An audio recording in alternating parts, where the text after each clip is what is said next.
সার উৎপাদনে জ্বালানি গ্যাসের দাম সর্বোচ্চ 211% বাড়ানোর প্রস্তাব করেছে তিতাস। ভোক্তা পর্যায়ে মূল্যবৃদ্ধির প্রস্তাব রাখা হয়েছে 102%।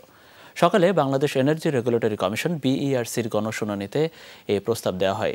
তবে গ্যাসের মূল্য বৃদ্ধির এই প্রস্তাবকে অযৌক্তিক বলে দাবি করেছেন ভোক্তাদের অধিকার আদায়ের সংগঠন ক্যাবের জ্বালানি উপদেষ্টা।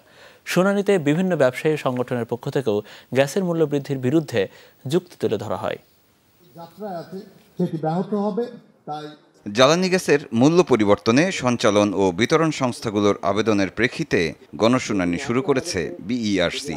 দ্বিতীয় দিনের শুনানিতে গড়ে 102% দাম বাড়ানোর প্রস্তাব দেয় গ্যাস সরবরাহকারী সংস্থা তিতাস। 150 মিলিয়ন প্লাস পেমেন্ট করতে হচ্ছে এলএনজি আমদানির জন্য। সার উৎপাদনে সর্বোচ্চ 211% দাম বাড়ানোর প্রস্তাব সহ বিদ্যুৎ উৎপাদনে 208%, সিএনজির ক্ষেত্রে 50%, ক্যাপটিভ পাওয়ারের ক্ষেত্রে 96, শিল্পে 132% গ্যাসের দাম বাড়ানোর প্রস্তাব দেয় তিতাস। এছাড়া বাসাবাড়িতে এক চুলার জন্য বিদ্যমান দাম 750 থেকে বাড়িয়ে 1150 টাকা ও 2 চুলার ক্ষেত্রে দাম 800 টাকা থেকে বাড়িয়ে 1440 টাকা করার প্রস্তাব দেয় সংস্থাটি। এছাড়া গ্যাসের বিতরণ মূল্য প্রতি ইউনিটে 25 পয়সা থেকে বাড়িয়ে 50 পয়সা করারও প্রস্তাব দেওয়া হয়। স্যার, আমি যেমন গতবার 25% দিয়েছি 250 কোটি টাকার মতো, 989 কোটির 25%, 250 হয়তো হবে না, 247-48 কোটি টাকা।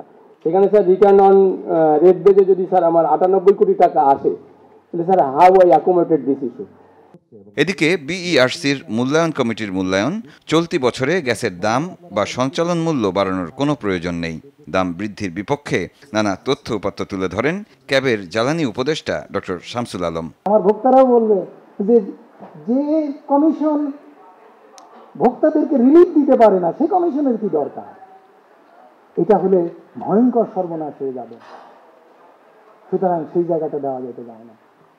গণশুনানিতে গ্যাসের দাম বাড়ানোর বিরুদ্ধে যুক্তি তুলে ধরেন ব্যবসায়ী নেতারা। যখন তখন দাম না বাড়িয়ে গ্যাসের মূল্য বৃদ্ধির দীর্ঘমেয়াদী পরিকল্পনা জানানোর আহ্বান জানান তারা। আমরা যেটা ব্যবসায়ীরা চাই, এই গণশুনানি করেন আর যাই করেন, আপনারা যে বেঁধে দেওয়া একটি রেট যদি করে ফেলেন, which will be detrimental to the country and the sector and the economy.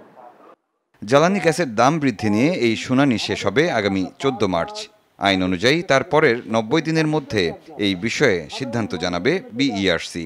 Gas ব্যবহার একটা অকল্পনীয় ব্যাপারে দাঁড়াবে ভবিষ্যতে। মোহসিনুল হাকিম, যমুনা নিউজ, ঢাকা।